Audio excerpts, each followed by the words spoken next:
ஒரு டிபேட்ல பார்த்தேன், நீ என்ன மரியாதை இல்லாம எல்லா கட்சிக்காரங்களும் எடுத்து தெரிஞ்சு பேசுற அப்படின்னாரு. இன்னொரு வாட்டி அப்படி பேசினா உன்னை தூக்கிடுவேன் தோல்ல தட்டினாரு. இல்ல தளிக்க கூடாது, உள்ளே வச்சுக்கலைன்னா உன்னை என்ன பண்ணணும் அப்படின்னு திட்டிருக்காரு ஃபுல்லா.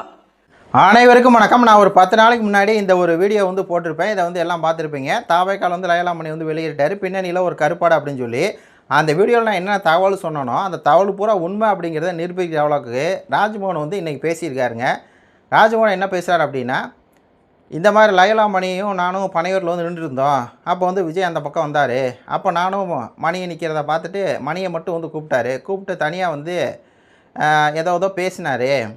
தோள்லையெல்லாம் வந்து இப்படி தட்டுனார். அதுக்கப்புறம் வந்து அவர் போயிட்டார். நான் என்னடா பேசுனேன்னு சொல்லி லயலாமணிகிட்ட கேட்டேன். லயலாமணி என்கிட்ட சொல்லவே இல்லை. கடைசியில் தனியாக கூப்பிட்டு சொல்லும்போது அவர் என்ன சொன்னார் அப்படின்னா, ஒரு டிபேட்டில் வந்து பார்த்தேன், நீ எல்லா கட்சிக்காரனை வந்து மரியாதை இல்லாமல் எழுத்தறிஞ்சு பேசியிருந்த அப்படின்னு சொன்னார். இன்னொரு வாட்டி அப்படி பேசினா தூக்கிடுவேன் அப்படின்னு சொல்லி தோளில் வந்து தட்டி கொடுத்தாரு விஜய். அடுத்து, இல்லை தலைவா, உங்களை பற்றி அவங்க வந்து கேவலமாக பேசும்போது எனக்கு வந்து கோவம் வந்துருச்சு, ஏன் நெஞ்சு வந்து வெடிக்கிற மாதிரி இருந்துச்சு அப்படின்னோடனே அதுக்கு விஜய் சொன்னாராம், நெஞ்சு எல்லாம் வெடிக்கக்கூடாது, நெஞ்சு வந்து உள்ளே தான் வச்சுக்கணும், இல்லாட்டினா வந்து உன்னை பண்ணிடுவேன் அப்படின்னு சொல்லி விஜய் லயலாமணியை மிரட்டினதாகவும் திட்டினதாகவும் இன்றைக்கி மேடையில் ராஜ்மோகன் வந்து சொல்கிறார். ஃபஸ்ட்டு இந்த ராஜ்மோகன் கேட்குறேன், ஏயா உனக்கெல்லாம் வந்து கொஞ்சம் கூட வந்து ஒரு இங்கீதமே இல்லையா? விஜய்க்கும் அவருக்கும் தனிமையாக நடந்த ஒரு விஷயத்த நீ அதை மேடையில் சொல்லி நீ பெரிய மாசு, நீ நாரியமாக பேசுகிறவன் அப்படிங்கிறது நிரூபிக்கிறதுக்காக ஒருத்தருடைய மானத்தை வந்து வாங்குறியே. தனிமையில் கூப்பிட்டு நடந்ததை ஒன்று லயலாமணி சொல்லணும், இல்லை விஜயோவில் சொல்லணும். லயலாமணி சொன்னதான் நீங்கள் சொல்கிறது, லயலாமணியை சிறுமப்படுத்துகிறதா. இதில் இந்த செய்தியில் எவ்வளோ தூரம் உண்மை இருக்குது அப்படின்னு சொல்லி பாருங்கள். ஏன்னா நான் அந்த வீடியோவில் சொல்லியிருப்பேன், லயலாமணியை திட்டமிட்டே வந்து ஓரங்கட்டுறாங்க தாவேகா. ஏன்னா யாருக்கோ சீட்டு கொடுக்குறாங்க. உண்மையாக சொல்ல போனால் அதிமுகலேருந்து வந்த 108 பேருக்கு சீட்டு கொடுத்துருக்காங்க. அத்தனை பேர் குற்ற பின்னணி கொண்டவங்க, ஊழல் வழக்கில் சிக்கினவங்க, பல வழக்குகளை வந்து சிக்கினவங்க. பாஜகலேருந்து நிர்மல்குமார் டவுசரை போட்டு சங்கியாக செயல்பட்டவருக்கு சீட்டு கொடுத்துருக்காங்க. இன்னும் திமுகலேருந்து வந்தவங்க நாம் தமிழ் கட்சியிலிருந்து போன ஜெய்சபாண்டியன்னா அந்த கட்சிக்கு என்ன செஞ்சாருன்னு அவருக்கெல்லாம் சீட்டு. ஆனால் லயலாமணிக்கு சீட்டு இல்லை. ஏன் சீட்டு இல்லை அப்படின்னு சொல்லி நான் சொல்லியிருப்பேன். இந்த காரணம் தான். என்ன காரணம்னா, இந்த டிபேட்டில் இடும்பான கார்த்தி ப்ளஸ் லயலாமணி அவங்க பேசும்போது லயலாமணிகிட்ட இடுமான கார்த்தியனை வந்து கேட்குறேன், என்னப்பா 2021 திமுக தான் விஜய் ஓட்டு போட்டான்னு சொல்லி ஆதவர்ஜுனா சொன்னாரே அப்படின்னு சொல்லி அந்த டிபேட்டில் வந்து இடுமான கார்த்தி ஆக்ரோஷமாக கேட்டோடனே அதுக்கு லயலாமணி என்ன சொல்கிறாருன்னா, ஆதவர்ஜுனா சொன்னார்னா அவர்கிட்ட போய் கேளு, எங்களுடைய தலைவர் விஜய் வந்து சொன்னாரா அப்படிங்கிற இந்த ஒரு வார்த்தை இருக்குல்ல, இந்த ஒரு வார்த்தை தான் லயலாமணிக்கு வந்து சீட்டு கிடைக்காம போனதுன்னு சொல்லி நான் போன வீடியோவில் பதிவு பண்ணியிருப்பேன். அதான் காரணம். காங்கிரஸோட வந்து கூட்டணி போவீங்களா அப்படின்னு சொல்லி பதில் சொல்லுன்னு சொல்லி இடுமான கார்த்தி அழுத்தி கேட்கும்போது, ஏன்னா இனத்தை அழித்த கட்சி காங்கிரஸ், கூட்டணி போயினா சொல்லும்போது அந்த கட்சியோட கூட்டணி போகக்கூடாதுன்னு சொல்லி நான் விஜய்கிட்ட சொல்லுவேன் அப்படின்னு அழுத்தி சொன்னாப்புல.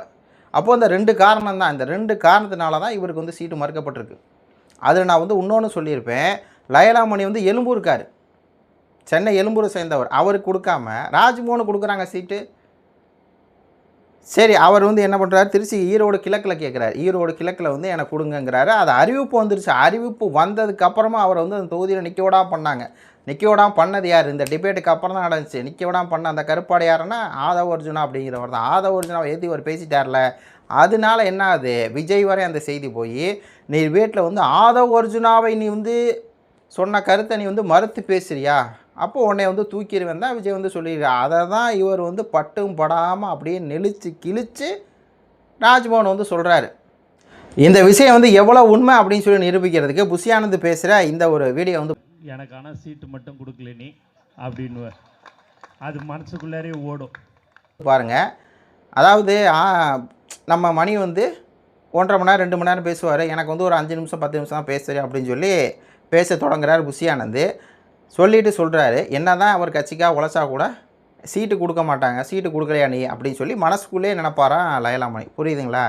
எல்லாத்தையுமே தெரியுது, லயலாமணிக்கு சீட்டு கொடுக்கணும், லயலாமணிக்கு சீட்டு கொடுக்கணும் அப்படின்னு சொல்லி. லயலாமணி கட்சிக்காக உழைக்கிறான், கட்சிக்காக உழைக்காத ஜெயிச்சப்பாண்டியன் போன்ற அல்லக்கைகளுக்கெல்லாம் சீட்டு கொடுத்துருக்கோம். ஏன் வந்து இவர் கொடுக்கல? ஏன் அதே சங்கராபுரத்தில் ஏன் வந்து லயலாமணியை போட்டிருக்கலாம், ஏன் கொடுக்கல? அதான் பாயிண்ட்டு. என்ன பாயிண்ட்டுனா, லயலாமணி வந்து இந்த கூட்டணி வச்சார்ல விஜய், அந்த காங்கிரஸுடைய கூட்டணி வச்சார்ல, அதெல்லாம் அவருக்கு வந்து பிடிக்கல. தேர்தல் வரையுமே ஓரளவுக்கு ஆக்டிவாக இருந்தார். தேர்தலுக்கு அப்புறம் பார்த்தீங்கன்னா ஃபுல்லாக ஆக்டிவ் மோடில் இல்லை, 30 நாள் கழித்து வந்திருக்காருங்க. என்ன காரணம் அப்படின்னா, இதான் காரணம். ஒன்று, இவருக்கு வந்து சீட்டு கொடுக்கல. 2வது, இவரை வந்து புறக்கணிக்கிறாங்க. மூணாவது காங்கிரஸோட கூட்டணி வச்சது இவருக்கு பிடிக்கல. ஏன்னா இவர் 2009 அந்த காலகட்டங்கள்ல எல்லாம் இலங்கை தமிழருக்காக போராட்டம் பண்ணவர். அப்போ இனத்தை அழிச்ச கட்சி காங்கிரஸ் சொல்லி பேசின ஒருத்தர் எப்படி வந்து அந்த கட்சியை ஆதரிக்கக்கூடிய விஜய் வந்து ஆதரிக்க முடியும்? அப்போது இவர் வந்து அதுக்கு எதிராக இருக்கனாலையும் விஜய் வந்து இவரை ஓரங்கட்டினாலையும் தான் லயலாமணி வந்து ஓரமாக உட்காந்து வேடிக்கை பார்த்துட்ருக்கிறாரு. ஆனால் உண்மையாக சொல்லணும்னா அந்த கட்சியில் தாவேக்கா அப்படிங்கிற அந்த கட்சியில் யாருக்குமே பேச தெரியாது. 2 பேர்த்துக்கு தான் பேச தெரியும். ஒன்று ராஜ்மோகன், இன்னொன்று லயலாமணி. 2 பேருமே பார்த்தீங்கன்னா தமிழ் சமூகத்தை சேர்ந்தவங்க. இன்னும் சொல்லணுன்னா வேண்டாம் அப்படி ஓப்பனாக சொல்லக்கூடாது அப்படிங்கிறனால நான் வந்து சொல்லலை. உங்களுக்கே வந்து நீங்களே தெரிஞ்சுக்குங்க அது இவங்க என்ன சமூகம். அந்த 2 சமூகம் அவங்க தான். ஆனால் இவங்க 2 பேரும் ஒன்றா இருக்கிறாங்க.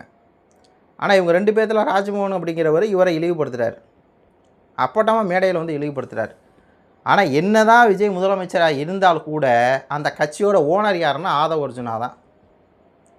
சட்டமன்றத்தில் பாருங்கள் விஜய் பதில் சொல்லணும். விஜய் தானே சட்டம் ஒழுங்கு துறைக்கு வந்து போலீஸ் துறைக்கு இலாக்காவுக்கும் அமைச்சராக இருக்கார். ஆனால் அவர் பதில் சொல்ல மாட்டார். 3 வயசு ஃபுல்லாக என்னங்க கற்பழிச்சிருச்சு, உங்கள் ஆட்சியில் என்னங்க கொலைக்குள்ளே நற்புள்ள நடக்குதுன்னு கேட்டால் ஆதவ அர்ஜுனா தான் எந்திரிச்சு பதில் சொல்லுவார்.